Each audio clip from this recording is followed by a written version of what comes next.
Marty. I can't complain. I didn't make the guy, and whoever did is far more talented than me, so I'm not going to say anything.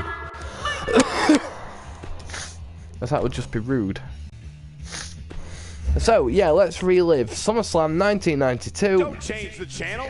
We have singles action Wembley. No one's gonna change any Good old Wembley Stadium. You gotta love it and you gotta miss it. Versus a formidable opponent. I miss that. I mean, I've never actually been. I've only ever seen it on TV. But I still miss something that I didn't actually go to. Well, either way, I still miss it. I mean, we should have done more SummerSlams. So, eventually, I mean, I don't know if it's already been done in one of the games, more than likely, because I did miss a lot of WWE games. But, they should have had SummerSlam 92, the actual arena for it in the game. I mean, it was one of the biggest SummerSlams. And people will argue that fact, you know, and they're gonna do, believe me, they will argue this. That we didn't have the highest attendance record ever when we clearly did. So yeah, I've just got my good friend Mikey, late as always. Hopefully, fingers crossed, he'll be joining us in the middle of all this, or at least I hope so.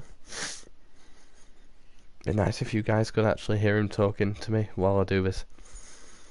God, this feels like fluff and filler, dudes. Honestly. I'm gonna die of old age. What's going on here? Come on, really? Well, while I'm waiting for the excruciatingly long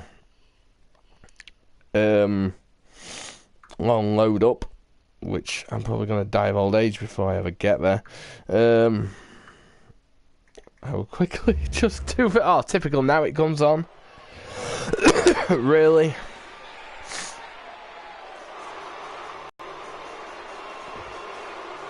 That is very cool. The following contest is scheduled for one Oh, fall. do not crash on the internet now. Not now, not now. Florida, weighing in at 228 pounds, Rick Marty. I don't ever remember Rick Marty or Rick Martel ever having music like that.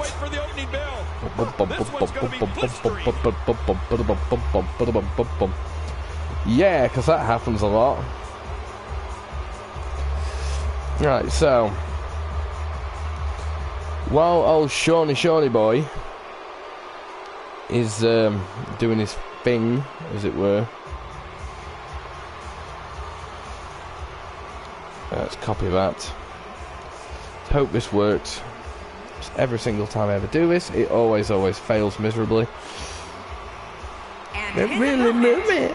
from San I Antonio, sent chills. Texas, weighing in at 230 pounds, Shawn Michaels. Again, I didn't make this, by the way, guys. Just on the off chance that anyone actually stupidly thought I did, because that was. I mean, I'm talented when it comes to making characters, but not that talented.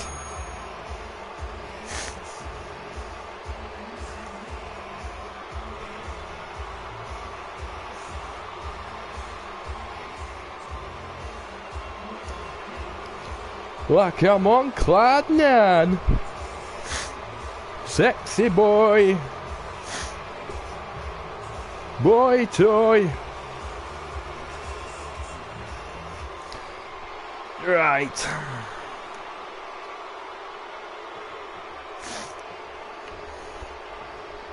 This actually really does look like 92. Let's just quickly pause that while I answer this. Typical. Good job I can speed type.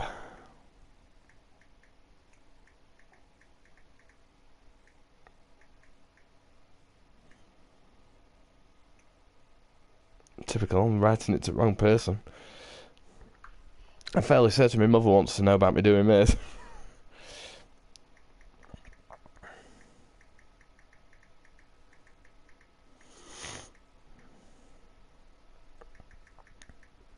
And we're off. Let's try again.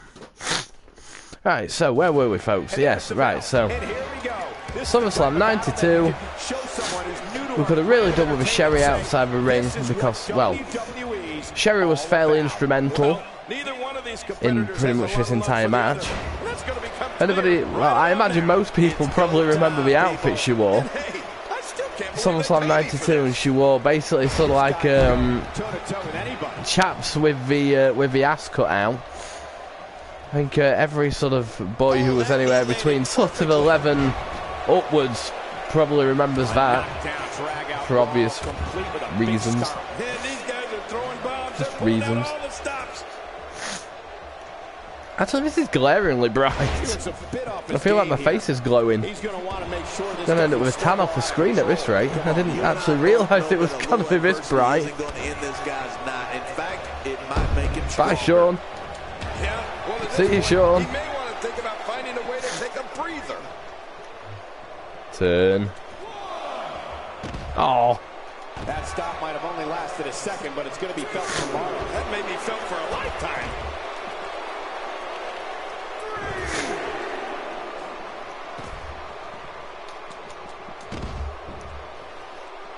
Back now inside the ring, and that one hurt his hand. How well I'm going to do tonight is another question. We will see. Something new. He anticipated that move perfectly. His chest may be black and blue after this. Narrowly avoids the attack there. Ouch. I don't know if we've seen that. Ouch again. I mean, it's definitely a first tonight. This is great. This guy will try anything. I've pretty much burnt straight through all my reversals, probably because I didn't really have it meant to start with, but this match is so physical. yeah, this was a classy match.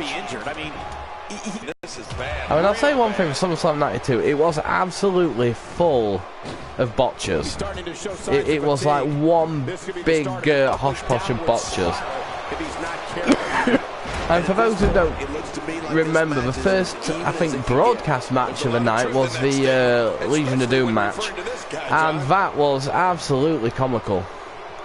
It really was. The one thing that you don't actually see, which made it so funny, was I can't remember if it was Hawk or Animal. I think it was Hawk.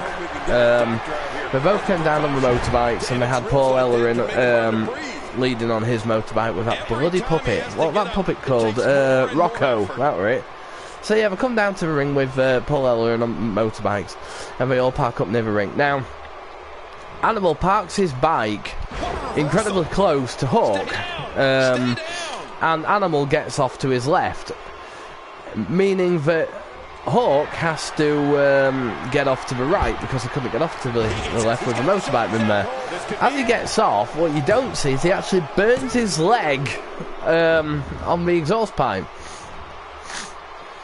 And one hell of a burn it was, and he pretty much wrestled the entire match with a really bad burn on his leg.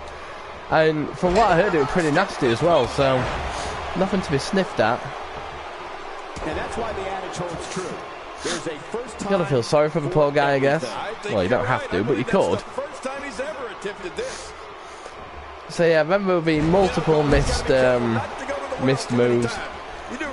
And God knows how many people almost run into each other. This is all in that first match. This is all in the Legion of Doom match. I think it was IRS $1 Million Man by face, I'm sure it was. Yeah, it was. Definitely was. Yeah, there were so many botches and mistakes, everybody getting into each other's way. I don't know if it was just the English climate that had kind of thrown them. I mean, if you're an American and you think summer, you know, like you're on the beach and you're in tiny little bikinis and all that lot, you come to England for the summer and it's like snowing and everybody's over frostbite cream and yeah, so you imagine you're a wrestler from the US in 1992 coming to England with the title SummerSlam, so all the wrestlers are thinking, oh yes, SummerSlam, yeah, like our summer. Yeah, no, this is England, dude. I'll say you're going to be going back to frostbite. So, I mean, luckily 92 was a fairly warm summer from what I remember. I was about 12, so from what I remember it was fairly warm. So luckily, you know, none of the wrestlers actually froze to death, which is always good. He's too good inside the ring to be out on the floor for long. So yeah, nobody really truly knows as to why they never actually came back.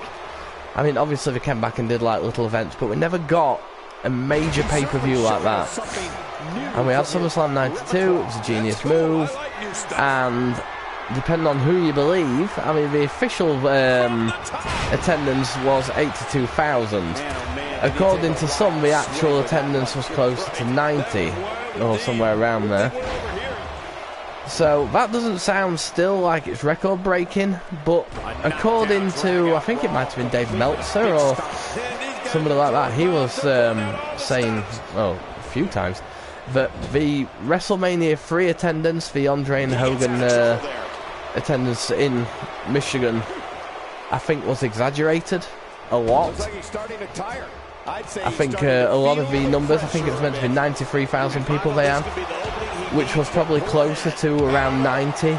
So if we got just over 90, that would have put us above their highest ranking pay-per-view at that point.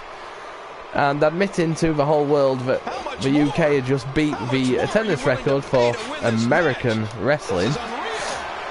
It's not really called that anymore. I mean, it was sort of then. Everybody referred to it as American wrestling.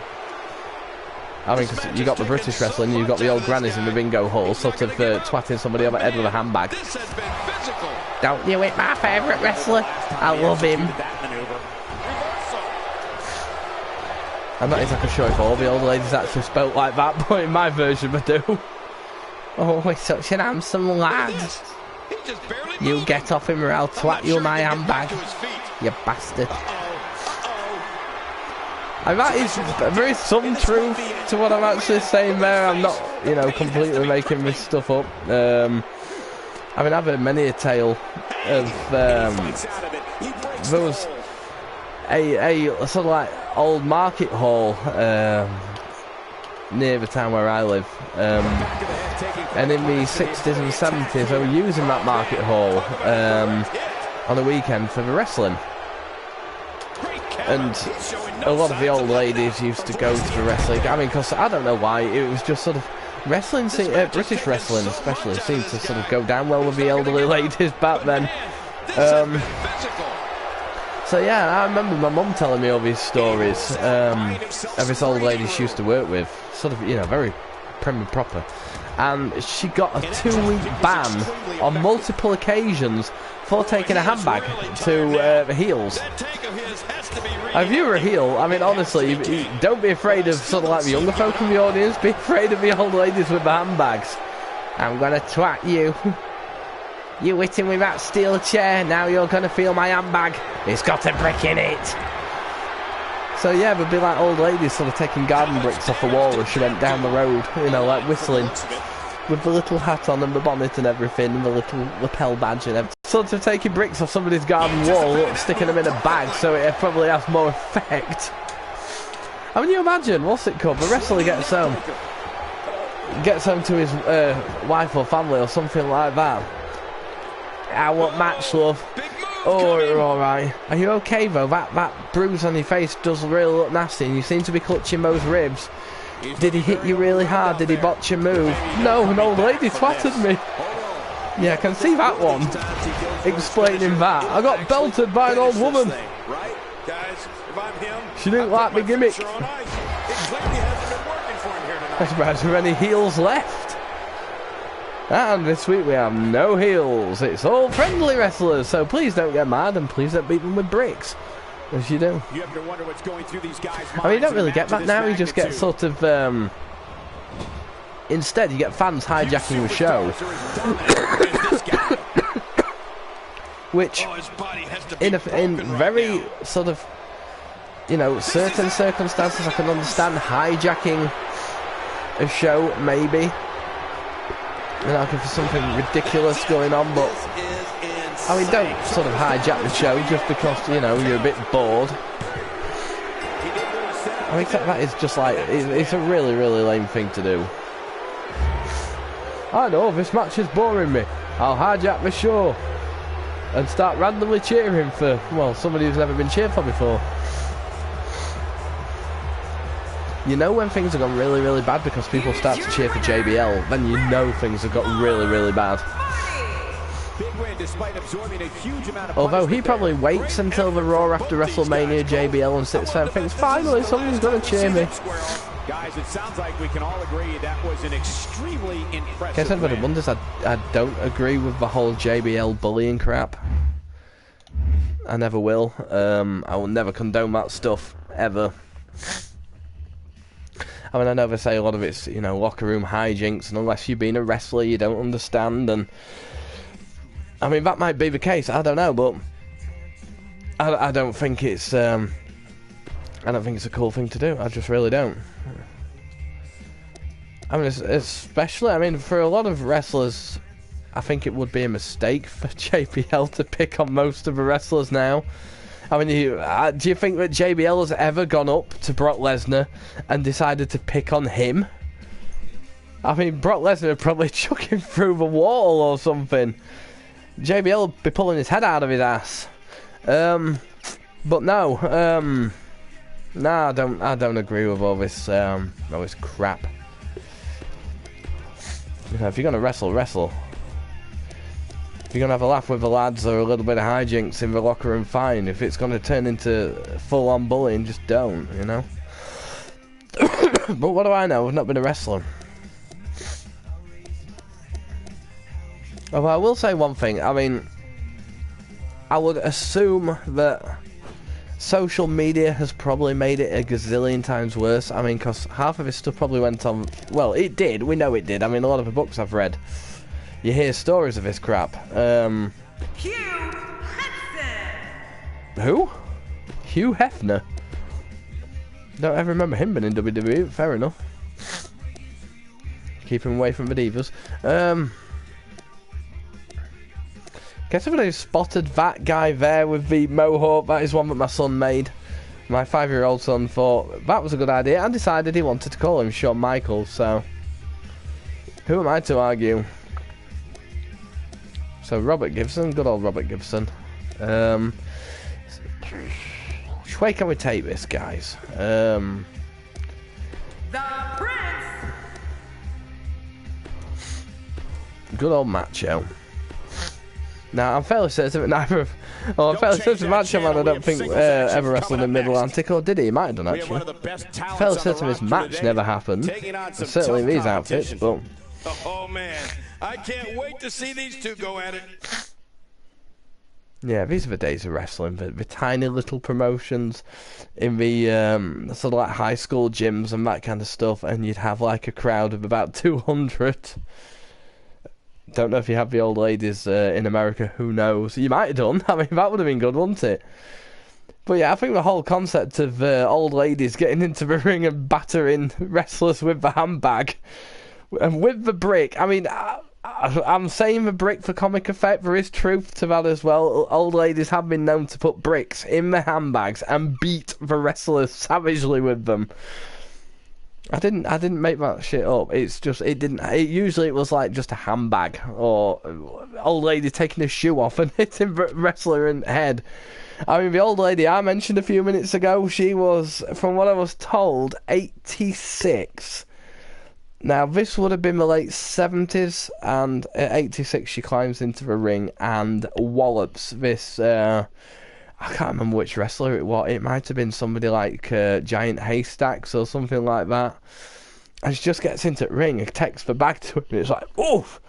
So, I mean, I must have heard this story a million times from my mum and a bunch of other people who knew this old lady. And they all confirm that this story is 100% true. And she got a 2-week ban on more than one occasion, so... But yeah, whether or not the old ladies did it in these places, I don't know.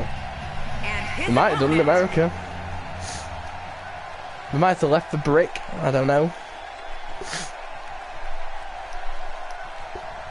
See, a majority of the UK houses are made of brick. A superstar gets a certain feeling when he knows there's a I don't think it really works well taking a plank out of the garden and whacking them with a plank. Unless the old lady's a really, really big Hacksaw Jim Duggan fan, I don't know. Don't be surprised at all if these guys attempt to one-up each other in this one. Oh yeah, brother. These superstars are primed and That is the worst Hogan impression ever. In fact, it's actually sounded more like Randy Savage. Oh yeah, Macho Man. What? I still want to know what the little finger thing was about. What was that? Is like little pinky swear finger? Oh yeah, pinky swear with me. And a strike connects. In case someone who's wondering, I really am a huge fan of Macho Man. I collect certain Macho Man things, mainly the figures from my shelf. I do love Macho Man, but I still do wonder that. And what was that? Was that his pinky swear? Was that the cup that he held the little tea with when he was drinking it? And was it described the size of his penis? I don't know. Ooh, yeah, my